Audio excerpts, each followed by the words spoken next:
Marina está llegando, pero no te llegan.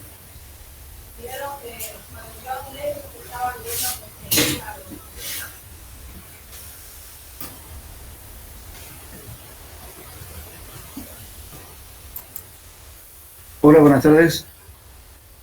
Buenas tardes, Inga. Bueno, continuaremos con el último tema.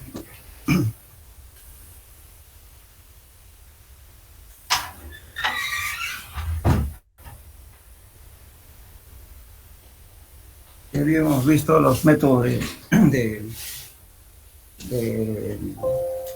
compactación, ¿cierto? Lo dinámico, estático y por amasado. Y también la compactadora que se debe utilizar en terreno dependiendo del tipo de suelo. Ahora vamos a ver control de densidades de campo.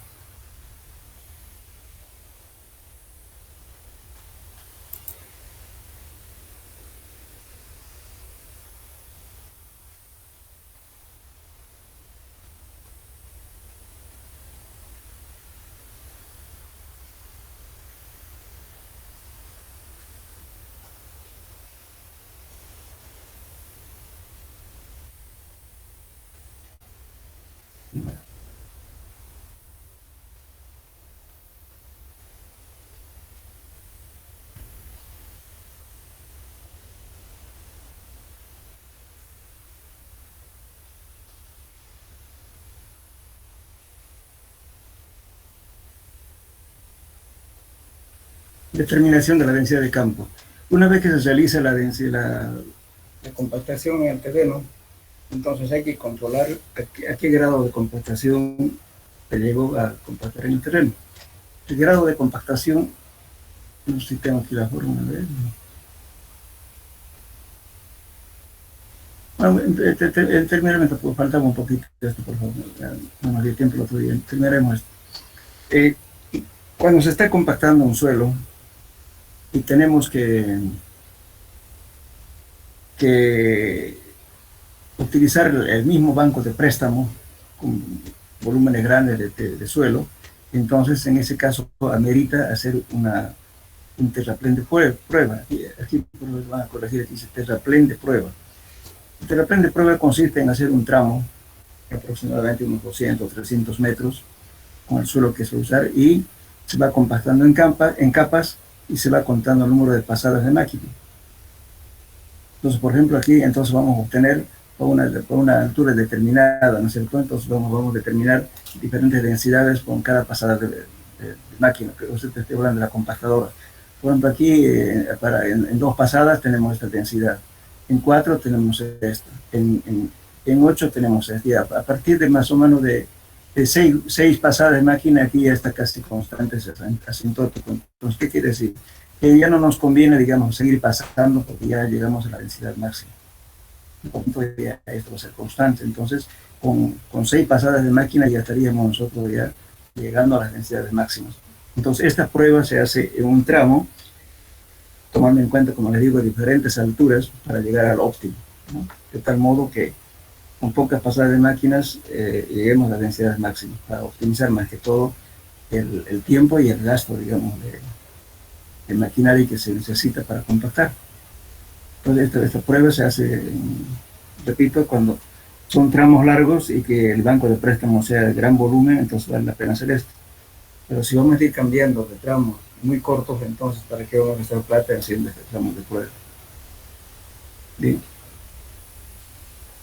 Luego, ahora la compactación también se puede hablar digamos, de la compactación relativa, que involucra tres densidades, el gamma D, que viene a ser la densidad de campo, y la densidad mínima, esto es la densidad cuando el material está totalmente suelto. Esta densidad máxima es cuando el suelo está compactado a la densidad máxima en el laboratorio. Y esto es la densidad mínima cuando está suelto, igual que acá. Multiplicado por 100, eso nos da compacidad relativa. Y en realidad viene a ser la misma ecuación de acá, ¿ya? Esa es compacidad relativa. Entonces, esto nos permite también tener idea, ¿no es cierto?, de cuál es nuestra compacidad relativa, digamos, del suelo. Ahora, para determinar el grado de compactación es otra fórmula que se emplea, a ver si no lo tengo. Pero de todo modo, escríbanlo. La compacidad relativa,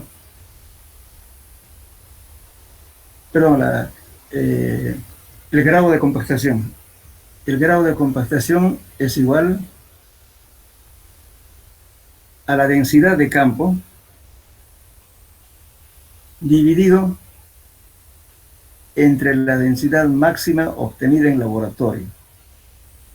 Todo eso multiplicado por 100. Es el grado de compactación. Entonces, eso nos sirve como parámetro para decir, por ejemplo, si a nosotros nos dicen que la curva de compactación es, digamos, bueno, entonces dice en campo deberá llegarse, que se al 95% de la densidad máxima. Entonces estamos determinando el grado de compactación. ¿Qué hago? Una prueba de la densidad que se alcanzó en el campo con la compactación que se hizo, lo dividimos entre la densidad máxima de la curva de compactación en el laboratorio. Multiplicamos por 100. Entonces, si está bien compactado, entonces nos da 100%, porque la densidad de campo va a ser igual a la densidad máxima del laboratorio. Entonces nos da 1 multiplicado por 100, es 100%. El grado de compactación es 100%. Si nos dice 95, nos admite un poco más bajo, sucesivamente, ¿no?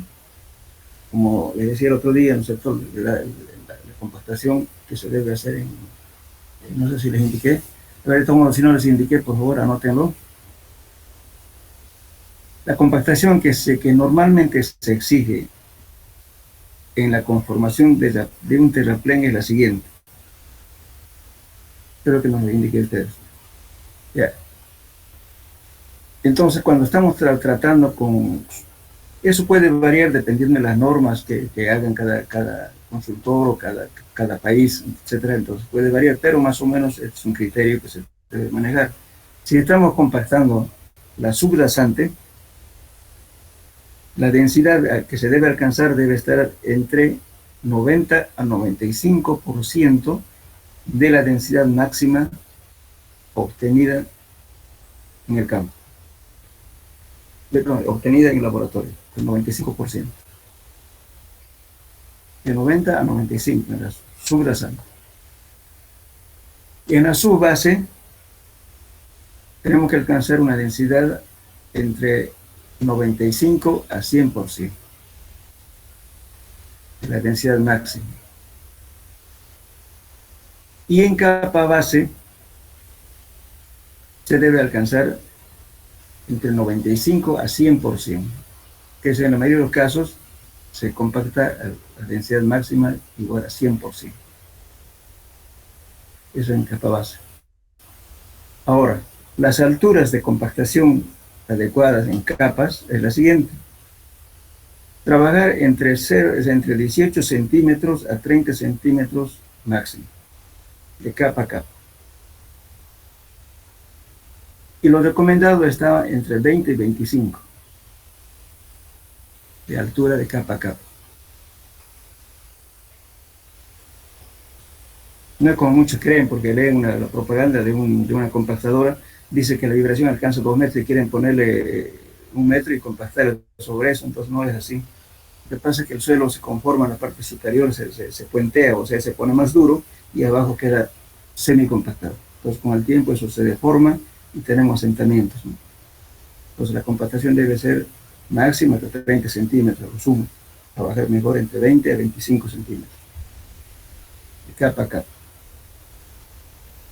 Cuando son compactados con equipos más chicos, entonces hay que bajar la altura de compactación. Se baja entre 10 a 15 centímetros, cuando las compactadoras son pequeños. Y siempre controlando la humedad óptima, siempre. Con un rango de variación, como decimos anteriormente, en la anterior clase, se puede dar un margen de más o menos 1.5%. 1.5% más húmedo, 1.5% un poquito más seco. Pero mejor si trabajamos con la humedad óptima.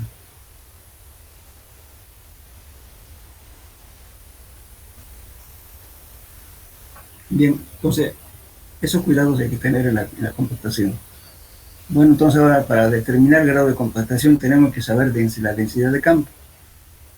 Entonces, para determinar la densidad de campo, mediante, hay lo primero que se hace es que vamos a empezar con esta aquí.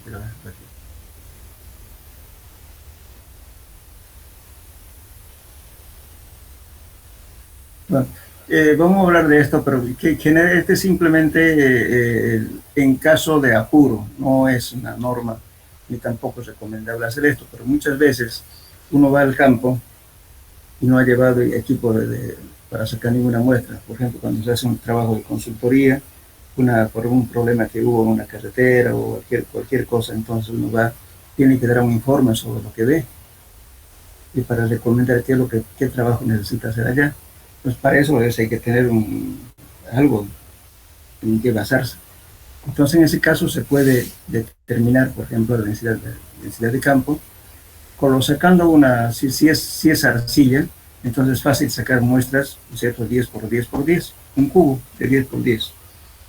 Pero se lo recubre ya sea con parafina sólida, y si no se tiene parafina sólida, se puede recubrir con plástico, pero bien cubierto, sin alterar, hasta traer el laboratorio, y ahí se hace ya la medida correspondiente. Se sumerge puede ser en mercurio, o podemos sumergir también si quieren en agua, pero lógicamente con parafina, o de lo contrario también se puede sumergir en aceite. El aceite denso, con la viscosidad densa, entonces funciona bien. Entonces se lo moldea el pequeño cubo, en un recipiente se coloca un poco de aceite denso y se lo sumerge. Entonces el volumen desplazado va a ser igual al volumen de la muestra. Y secamos esa muestra y vamos a tener el peso seco, el peso húmedo y el peso seco de la muestra para calcular humedad. Para utilizar esta fórmula, el peso de la masa sobre el volumen de la masa, 1 más la humedad. Con eso calculamos la densidad. Lógicamente esta densidad que se obtiene de campo tiene que ser igual a la densidad o próximo a la densidad que se obtiene en laboratorio. Lo otro es, en último caso, ¿no es cierto?, cuando en el campo, supongamos que no fuera arcilla, fuera arena, pero necesitan saber cómo está su compacidad de esa arena. Entonces ¿qué hacen? Se consigue aceite de una viscosidad de un aceite de Corona, lo que conocen vehículos. La de Coronas más espesos son con una viscosidad de 140 o bien de 240 que viene por medidas, que son más espesos. Entonces ese aceite no sirve, entonces se compra 1 o 2 litros de aceite y se hace un agujero en el suelo. Primeramente se enlaza y se hace el agujero en el suelo con la ayuda de una cuchara y con algún elemento para cavar y una pequeña brocha. Por eso sacamos toda la tierra que se está sacando el hueco y eso va a ser la tierra extraída. Entonces pesamos eso, el peso de la masa del suelo que viene a ser esto. ¿Acá? Ahora quiero conocer el volumen. Entonces el hueco que he hecho, ¿no es cierto?, que lo limpié y que lo acomodé bonito con la brochita, entonces le he hecho el aceite hasta la cantidad que entre. Lógicamente va a sobrar un poco. Ese poco que sobra lo llevo al laboratorio y lo voy a medir cuánto sobró. Entonces si yo he tenido 2 litros, digamos, ¿no es cierto?, si sobró medio litro, será que 1,5 litros entró al hueco. Pues yo ya tengo el volumen de este, que es equivalente al volumen de la masa, que es el volumen del hueco. Y tomo una porción de la muestra y obtengo humedad. Con su dato ya calculé la densidad de campo. Lógicamente, paralelamente tengo otra muestra en la cual hago hacer la curva de compactación. La curva de compactación lo comparamos, cuánto alcanzó la curva de compactación y qué valor tiene esta densidad de campo, y entonces decimos, bueno, falló el tramo o se hundió o cualquier cosa, ¿no es cierto?, porque la densidad que se detectó está aproximadamente, porque no estamos con certeza porque hay que hacer otros estudios más, está aproximadamente a tal valor que equivale a un 80 o 90% de la densidad máxima. Y además hay que hacer la clasificación de suelo. Entonces con eso decimos, bueno, de repente está equivocado. Una cosa dice en el proyecto y otra cosa puede ser que el terreno esté con otro material. Entonces, en esos casos se hace esta operación. Bien, la segunda operación también se hace de la siguiente manera: densidad mediante cilindros con bordes cortantes.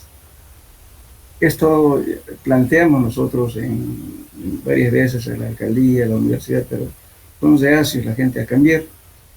Ahora justamente hay un joven que está haciendo una tesis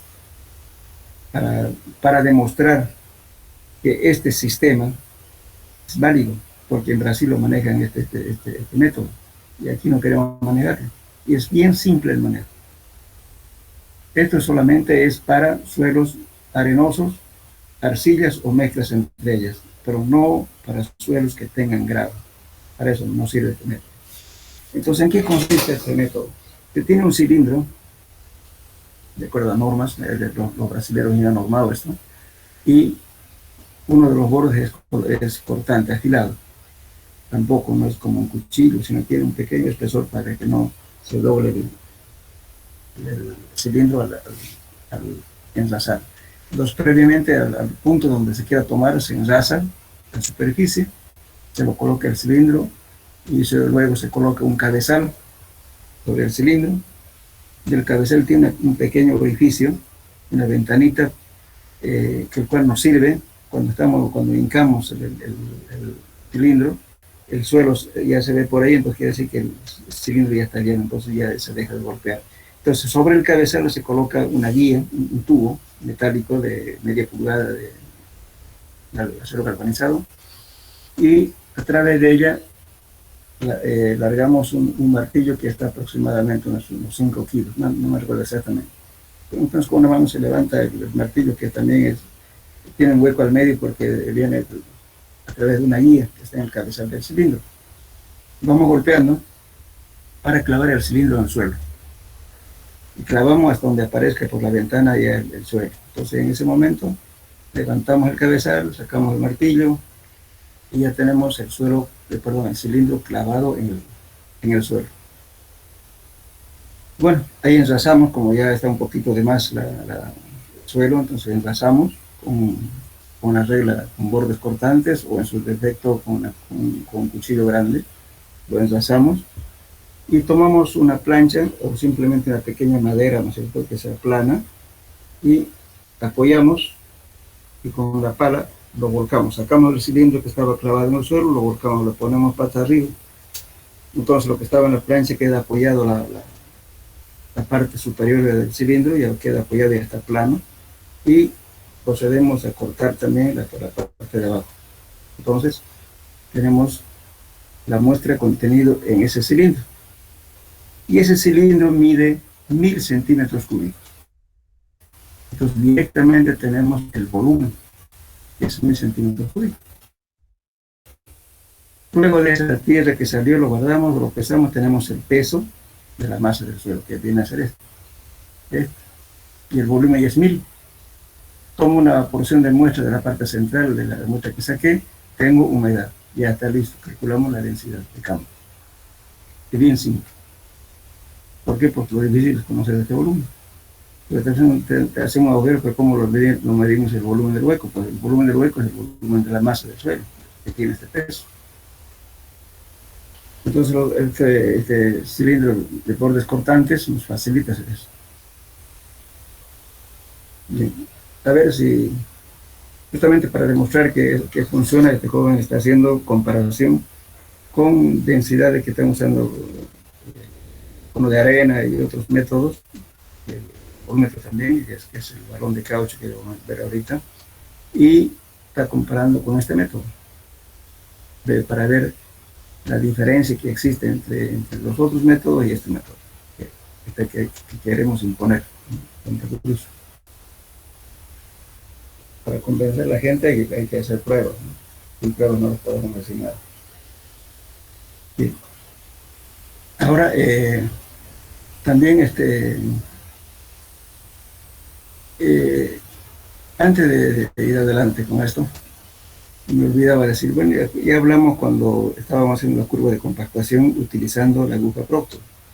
También es uno de los métodos. Se enlaza la superficie donde se quiere tomar la densidad, y ahí se procede a hincar el aguja Proctor. Entonces, como tenemos ya el valor para la densidad máxima, ¿no es cierto? La presión, o sea, la presión que se necesitó para meter la aguja Proctor hasta la marca que tiene, entonces eso es lo que buscamos. Entonces, si en el punto que estamos haciendo la verificación nos da ese valor que obtuvimos en el laboratorio, entonces quiere decir que está con la densidad máxima. Es un método simple y rápido también.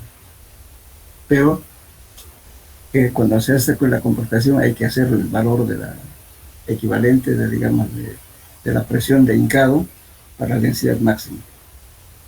Con ese dato vamos al campo y en el campo hincamos en el sitio que uno quiera, que uno escoge, donde quiera determinar la densidad de campo, ahí se hace esa prueba. Ahí no necesita pesar nada, simplemente hincar la aguja Proctor. Bien, tenemos otro método también que es este.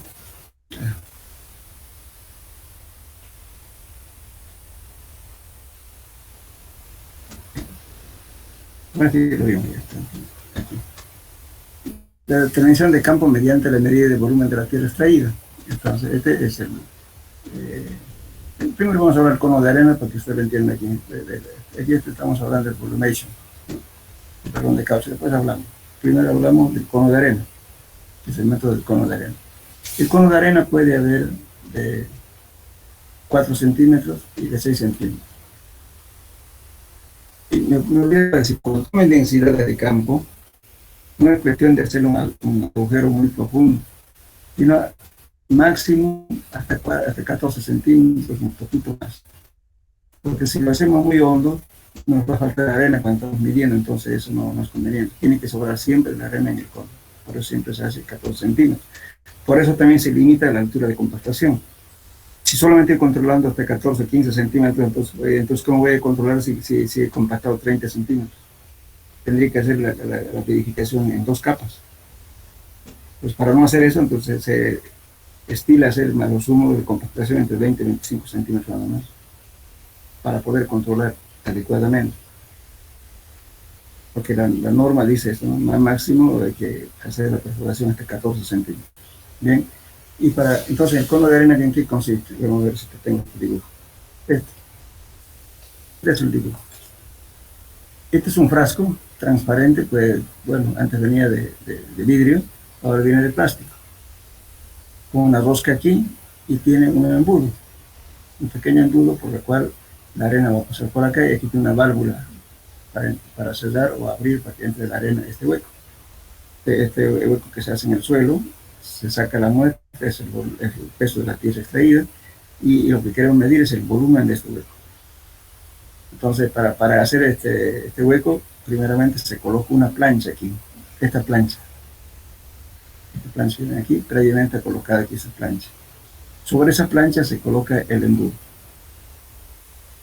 Entonces, cuando estamos trabajando en terrenos duros, como ser el capabase o arcillas rígidas, duras, entonces la plancha tiene unos orificios aquí, entonces se coloca con un clavo o bien una barrita metálica, ¿no es cierto?, bien afilada, se lo hinca para que no se mueva la plancha, para que me permita hacer el agujero. Porque cuando el agujero está bien, o sea, cuando el suelo está bien compacto, especialmente con arcilla o bien capa base, a veces hay que necesitamos un cincel, como ven aquí, un combo, una cuchara especial para golpear y poder cortar y sacar la tierra dentro de este hueco. Una vez hecho el hueco, entonces colocamos el embudo de esta forma. Como ven aquí, este frasco como el embudo, lo apoyo sobre esta plancha. Una vez apoyado, entonces abro la válvula y la arena cae. ¿Por qué es transparente aquí? Porque tenemos que ver en qué momento dejó ya de caer la arena. En ese momento cerramos la válvula y nos va a quedar una arena sobrante en el frasco y tener otra arena que entró a este hueco. Entonces, por diferencia de peso, vamos a ver el volumen del hueco.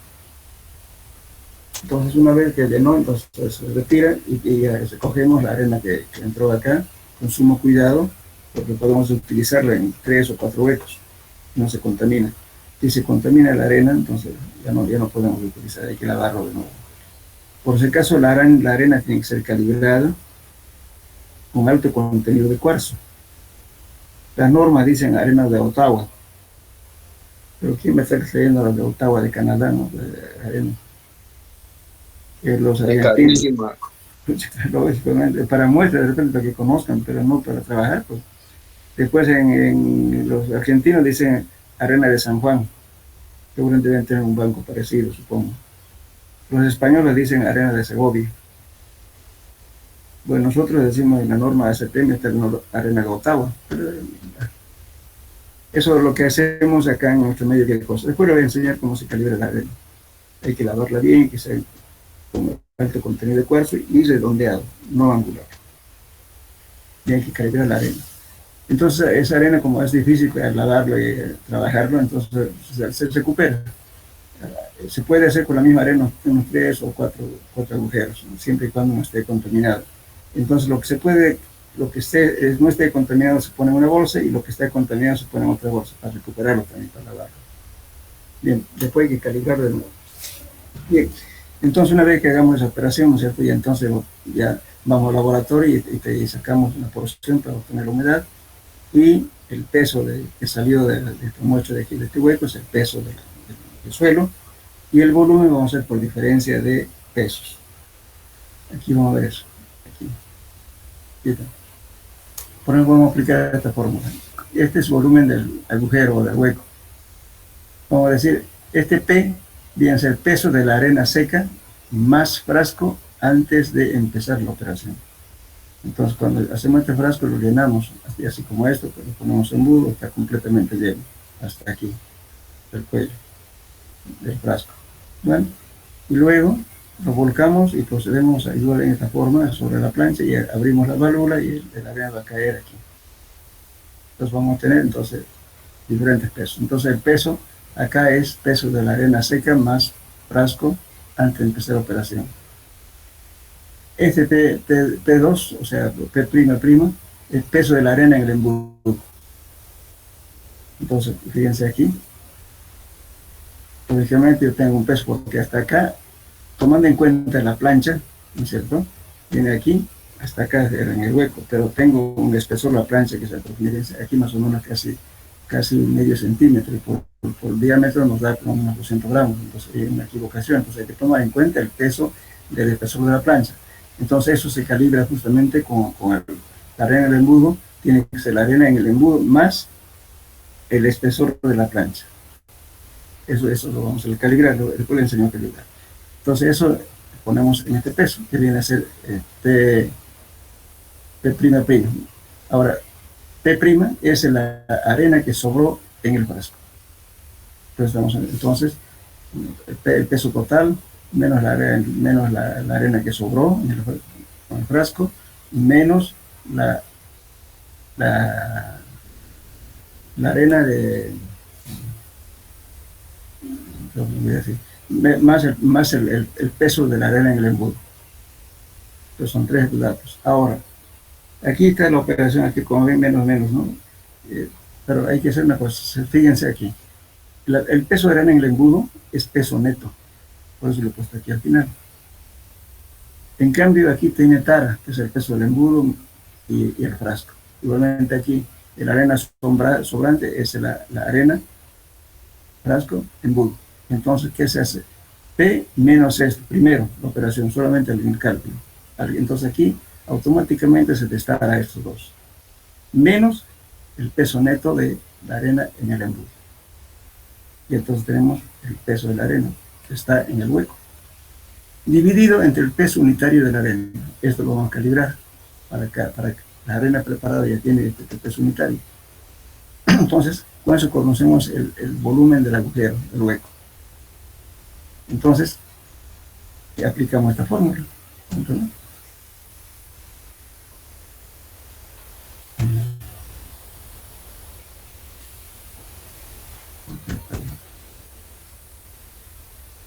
Aquí, como ven, el peso de la masa que saqué del suelo, del agujero, y este es el volumen del agujero. y tomo una porción de la muestra y tengo la humedad. Ya está. Con esos datos calculo la densidad de campo. Bien, entonces, de ese modo, ¿no es cierto?, uno va, por eso es importante para hacer este ensayo, hay que lavar la arena y calibrarla. ¿Entendieron, no es cierto?, el ensayo en campo, cómo se hace esta operación? Hacer un agujero, poner la plancha, sobre la plancha se apoya el embudo con la arena, luego se suelta la válvula, entra la válvula, larga la válvula, la arena al hueco hasta que llene, luego se retira, y tenemos la arena sobrante, que es este de aquí. Entonces la arena llena menos de lo que sobró, ya tenemos el peso de la arena. Menos el peso de la arena en el embudo, tenemos el peso de la arena en el hueco, dividido entre el peso unitario de la arena que ya está calibrado. Entonces eso nos da volumen del hueco, o volumen del agujero. Ya está. Entonces con eso nos permite calcular la densidad de campo. Bueno, ahora vamos a ver cómo se calibra la arena.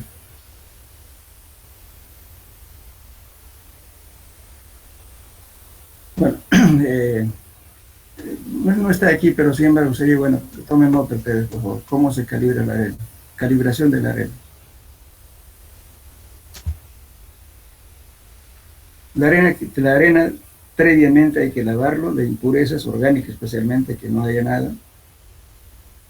Que en caso de impureza, entonces se lo pone con ácido clorhídrico o ácido nítrico una noche para que desintegre todas las partículas orgánicas.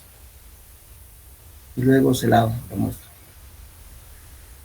Ahora, por eso siempre es bueno buscar un lugar donde no tengamos contaminación de materia orgánica. Entonces no es necesario poner en nada, solamente hay que lavar. Una vez lavado y secado la muestra, entonces tamizamos la arena, en un tamiz que salga todo el polvillo que tiene, ¿no es cierto? Porque al lavar sale, pero siempre cuando seca y aún queda un poco. Entonces hay que tamizarlo eso en una María 200 para que todo el polvillo salga de la arena. Una vez realizado, entonces procedemos a calibrar. ¿Cómo se calibra? Ustedes toman digamos, por ejemplo, pueden usar dependiendo del tamaño de las partículas que ustedes encuentren en el medio, entonces pueden utilizar la malla número 40-60, o sea, 40 arriba y 60 abajo. Entonces todo lo que se tiene en la 60 lo toman como para calibrar la arena. Y lo que quedó en el número 60, en el número 40, perdón, lo botan. Y lo que pasó el número 60 también. Entonces solamente utilizan la arena que quedó, que pasó la número 60, perdón, la 40, y quedó retenida en la 60. Es una opción. La otra opción es pueden ustedes utilizar la malla número 40, perdón, número 20, y que se tenga la 40. Pero es muy granular, entonces se puede poner entre 30 y 40 también, dependiendo del tamaño. No sé que no sea muy grueso ni muy fino, intermedio, esos valores. Entonces, eso se lava bastante, ¿no es cierto? Por lo menos unas 2 bolsas, si quieres, bueno, dependiendo, ¿no?, de los movimientos que tenga en su laboratorio. Entonces, una vez seco, totalmente limpio, bien mezclado homogéneamente, entonces se procede a determinar el peso unitario de la arena. Previamente hemos lavado. Entonces, para determinar el peso unitario de la arena, se coloca el mismo frasco, el mismo cilindro de Proctor de 4 pulgadas, que tiene 11 centímetros de altura, sobre una superficie plana, y luego se coloca este embudo con el frasco y se deja caer, ¿no?, que llene el cilindro. Una vez que llene el cilindro, entonces cerramos la válvula, enlazamos el cilindro y limpiamos todo el excedente que está botado en la mesa, y solamente va a quedar la arena que está en el cilindro, que es 944 centímetros cúbicos, que es de una pulgada, mejor dicho, el cilindro de 4 pulgadas mide 944 centímetros cúbicos. Entonces, de todo modo, eso también hay que verificarlo, porque a veces varía, los fabricantes hacen variar un poco, entonces hay que verificarlos. Entonces, como ya conocemos ese volumen, pesamos. Esto se hace varias operaciones, ¿no? Peso 1, peso 2, peso 3, etcétera, ¿no es cierto? Y el volumen va a ser constante porque el cilindro no varía, Entonces, sobre volumen, peso sobre volumen, más peso sobre volumen. Tenemos 3 o 4 ensayos y se promedia ese valor. Es el valor del peso unitario de la arena. El peso de la arena que estaba en frasco, perdón, en el cilindro, y el volumen del cilindro, eso nos da el peso unitario de la arena. Completamente seco se le pone, entonces en qué malla fue calibrado, y la fecha, y bueno, tu etiqueta, por supuesto, ¿no? Entonces, eso se coloca el peso unitario de la arena con una tarjeta en la bolsa que van a guardar la arena. De ese modo se calibra la arena. ¿Se entendió?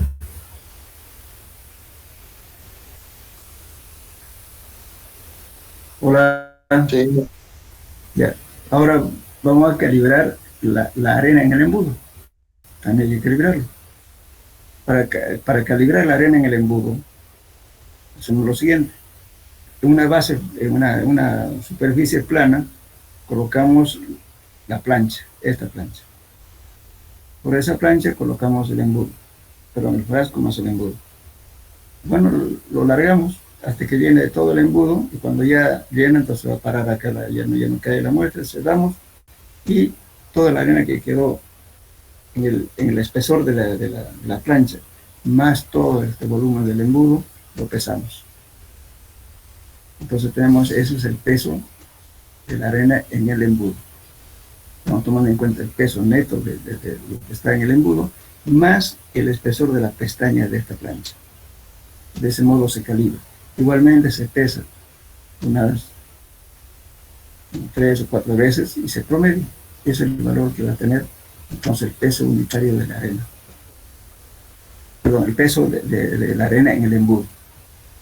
Entonces eso es una constante en la operación que hicimos, ¿no? Acá estamos tomando en cuenta eso. Peso de la arena total, el peso de la arena en el embudo. Hacemos esta operación previamente, después estamos menos, perdón, este es el peso total de la arena y más el embudo, menos el peso de la arena sobrante más el embudo, menos el peso de la arena en el embudo, dividido entre el peso unitario que ya estaba calibrado. De ese modo se calibra la arena, y también se calibra la arena en el embudo. Por eso siempre es bueno no cambiar de embudo, porque de una u otra, por más que compra de misma fábrica, tiene variación. Entonces siempre hay que tratar de unir tanto el frasco como el embudo. Entonces, de ese modo hacemos el método del cono de arena. Bien, ahora vamos a ver la determinación de la densidad de campo mediante la medida del volumen de tierra extraída. Tierra extraída. Entonces, aparte de este método, hay un método que se llama el método de balón de caucho, o también se llama el método del volumen. Aquí está. Este. Método del balón de caucho, o también se llama volumation, ¿no? Comúnmente aquí nos hemos acostumbrado a hablar de esta palabra, volumation, ¿no? Pero en realidad el método en español es método del balón de caucho. ¿En qué consiste este método? No sé si lo tengo acá. Fíjense, lo mismo, tiene una plancha metálica como que sirve de guía también para hacer el agujero. Se saca la tierra haciendo el agujero, y se tiene aquí un frasco que vamos a poner con agua. Entonces, ¿por qué se llama balón de caucho? Justamente en la base inferior tiene un agujero, ahí se inserta un globo de caucho, de goma. Una vez insertado, entonces colocamos una base firme y lo graduamos con el agua que tiene hasta donde marca ese, o sea, la membrana apoyada en una base firme, y con el agua hasta una cierta marca. Ahí está calibrado. Entonces, al agujero que hemos hecho, ¿no es cierto?, igualmente se recoge la tierra, y aquí vamos a medir el volumen. Resulta que este frasco aquí tiene una escala, de abajo, o sea, de arriba para abajo. Entonces el agua se coloca hasta una cierta marca, ya lo tenemos anotado, y luego a través de un bombín, igual que el del peluquero, o si no también se puede adaptar muchas veces se lo pone con un inflador de pie de bicicleta, se puede poner con una manguerita acá y se va bombeando. Entonces el aire obliga a que el agua entre a ocupar todo el vacío del agujero. Entonces lógicamente esta planchita, ¿no es cierto? Siempre cuando el terreno es duro también igualmente se pone unas barras metálicas para que no se mueva la plancha. Ahora, aquí, lógicamente, se puede hacer trampas. Parece que es uno de los métodos que está haciendo que desaparezca este ensayo. Antes se utilizaba bastante. Entonces, hay que meter aire hasta que esta plancha trate ya de levantarse un poquito, de subirse para arriba. Entonces en ese momento quiere decir que ya el agua ya ocupó todo el espacio. El agua está en la membrana. Entonces en ese momento hacemos la lectura y vemos exactamente la cantidad de agua que entró en el agujero. Ese es el volumen del hueco, directo.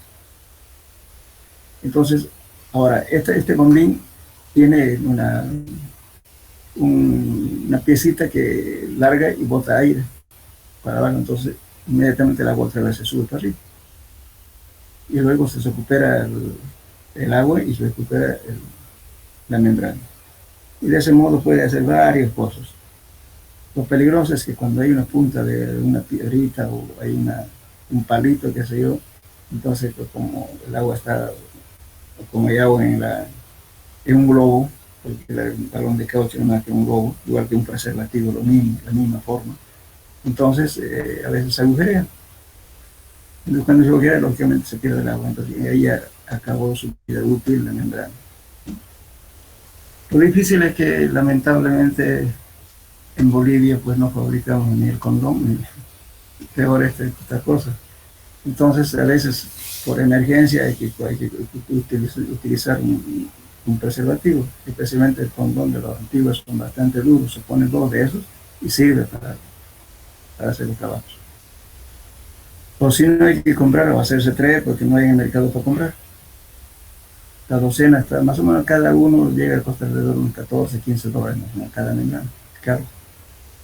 A veces en el día se son varios y traer eso, se trae de Brasil, Argentina o de otras partes, pero en Bolivia no fabricamos eso. Entonces sí, lo que algunas veces por emergencia se utilizó condones, ¿no? Se coloca 2 y se lo pone aquí y funciona bien.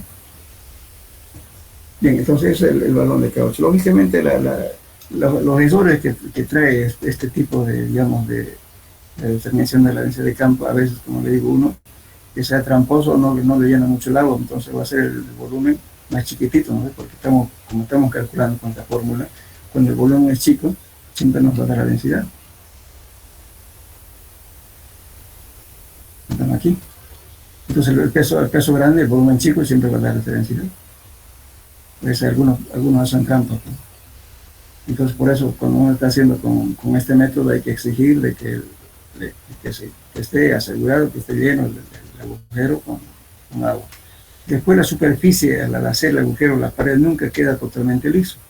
Entonces a veces la membrana no entra a las partes irregulares, entonces no está midiendo correctamente el volumen.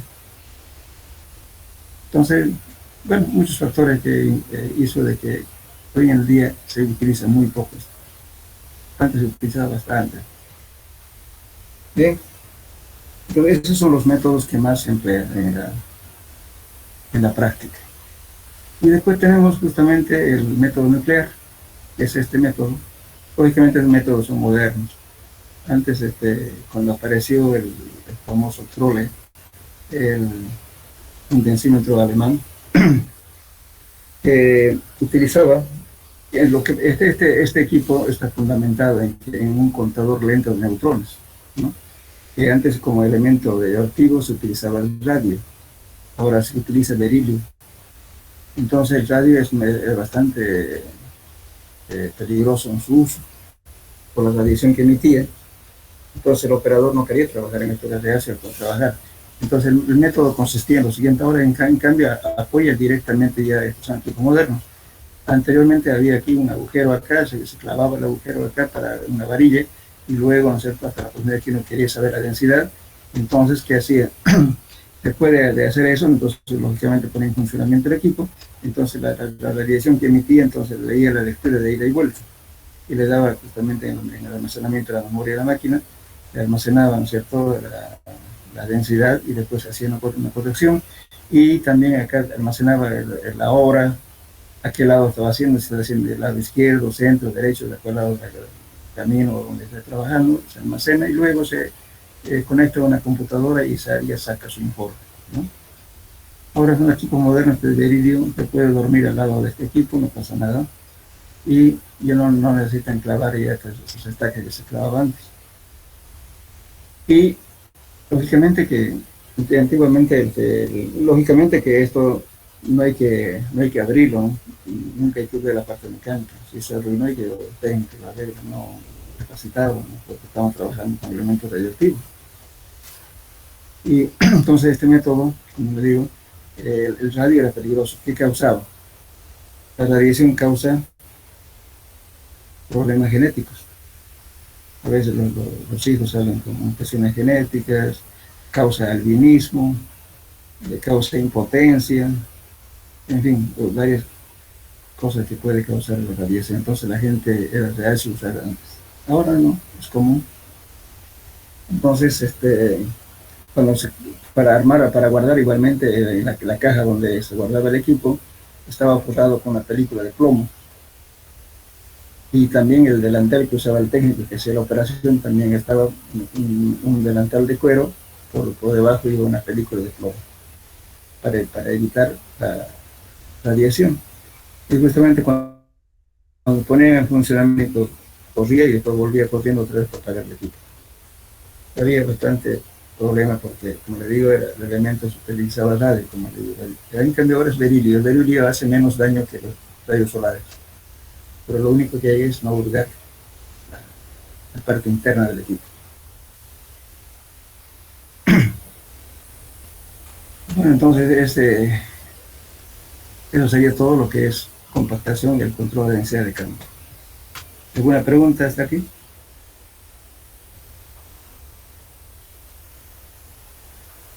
Bueno, ahora vamos a hablar entonces de lo que había dicho anteriormente, ¿no es cierto?, movimiento de tierra. Vamos a ver qué es hinchamiento y qué es encogimiento. Primeramente vamos a hablar de hinchamiento. La obtención de los valores de hinchamiento y encogimiento de los suelos y rocas tienen singular importancia, ya que influyen en el cálculo del movimiento de tierra, excavación, relleno y transporte.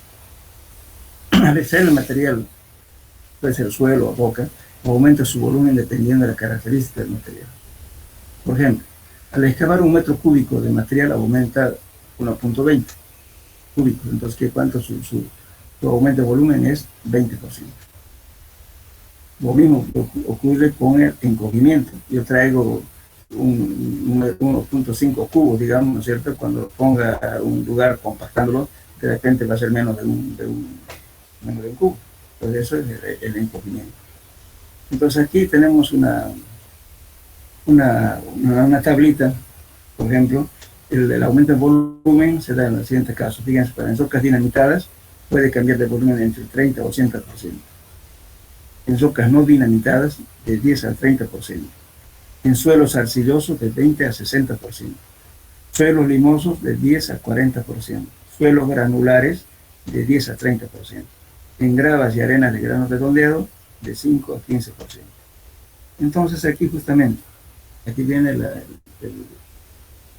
tema de que con cuál límite va a trabajar. Supongamos que ustedes van a cargar material granular, que van a presentar una licitación, donde van a acabar, van a botar piedra y después van a reponer con otro material. Usted lo pone 30%, ¿no es cierto?, de hinchamiento, posiblemente usted pierda de licitación, porque le va a salir muy caro por el transporte. Usted va a cortar, digamos, que sé yo, pongamos 100 cubos. Pero 100 cubos, si crece el 30%, son 130 cubos. Y si crece el 10%, son 110 cubos, ¿no es cierto?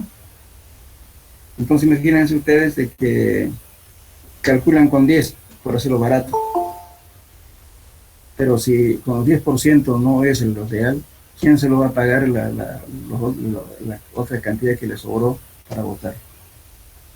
Para sacar de su bolsillo. Y se le pone el 30, de repente es muy caro, lo va a perder el trabajo. Entonces la mejor forma es medirlo. Entonces hace unos ensayos que uno puede estar más cercano a la realidad. Entonces usted va con seguridad de que ese suelo tiene ese tipo de cambio de volumen.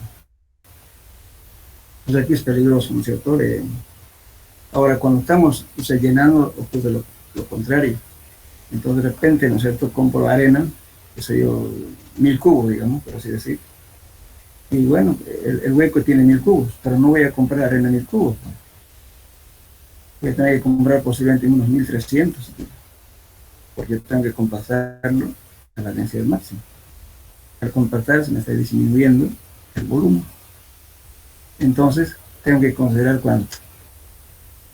Unos 300 cubos más, aparte de eso. Si no considero eso, me va a faltar el material. Entonces, ¿quién me lo da ese material? Porque generalmente casi los bancos de préstamo hay que comprar material, porque el dueño cobra. Entonces, ¿quién lo pone en la plata? Por eso es peligroso en este caso. Es mejor trabajar siempre con una prueba que se puede hacer en el campo. Bien, entonces aquí, y eso es fácil de determinar, fíjense. Para definir el volumen, el porcentaje de hinchamiento, ustedes hacen densidad de D sub S menos D sub E. ¿Pero qué es D sub S? Densidad del material sin perturbar, o sea, tal como está en el sitio. Y D sub E, densidad del material excavado, totalmente suelto. Dividido entre E por 100, eso es lo que le va a dar el hinchamiento. Entonces hay que tomar dos densidades. Densidad en el sitio, tal como está el suelo, y otra densidad cuando está suelto. Con eso entramos a esta formulita y vamos a calcular cuánto de por ciento va a tener de hinchamiento real. En el encogimiento hacemos lo mismo. Para el encogimiento es esto. Dice, volumen D sub C, densidad de material compactado, humedad óptima. Esta es la densidad máxima, el compactado, la densidad máxima. Y de su S, densidad del material en sitio. Aquí hay un error. A ver si quieres, hay un error ahí.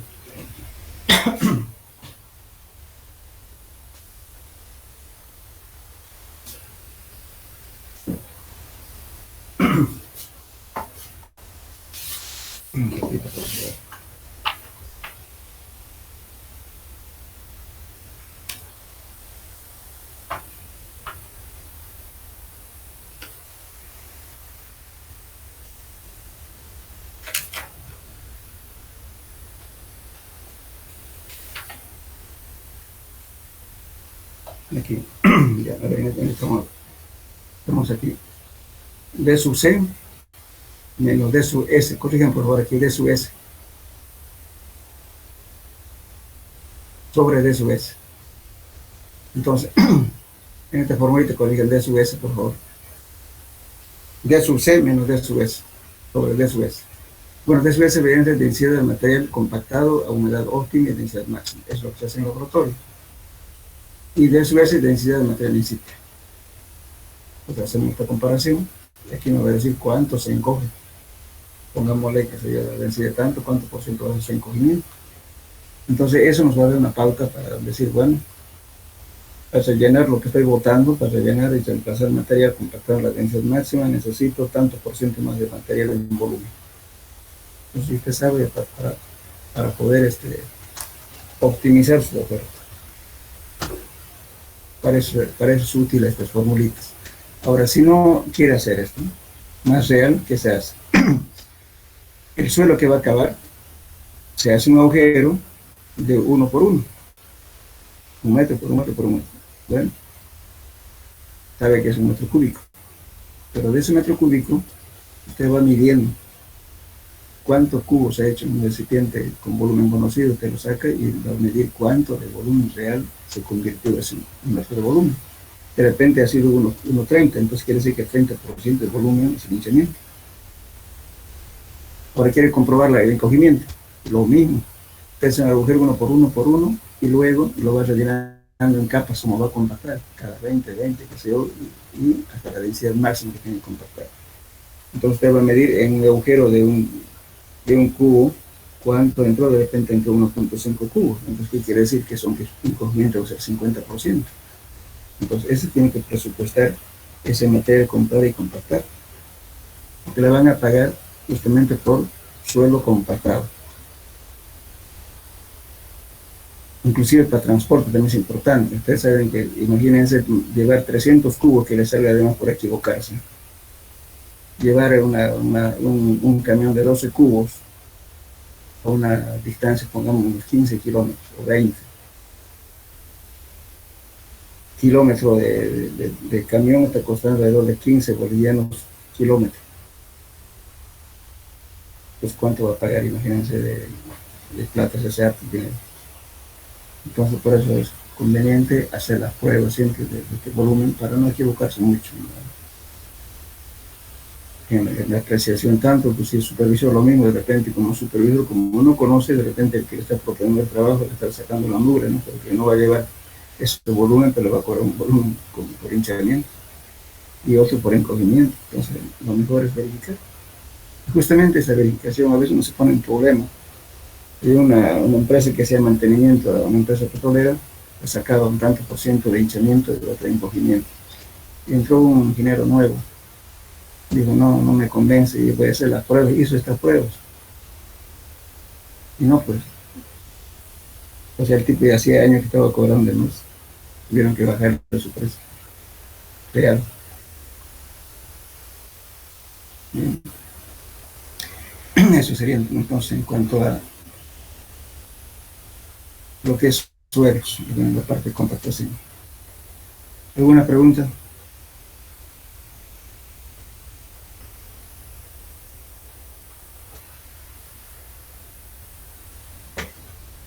¿Nada?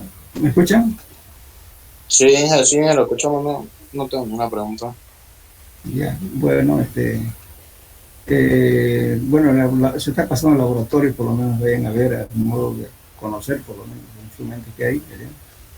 Que todo lo que hemos visto ahí en el laboratorio. Ya. Bueno, entonces la próxima clase que viene ya entramos a la parte práctica y ustedes vienen con su formulario. Preparan su formulario. Yo le voy a pedir, cuando estemos resolviendo los problemas, le voy a pedir qué fórmula voy a aplicar y voy a nombrar, voy a sacarme la lista. A ver, qué aprovechamiento tienen, si estudiaron o no.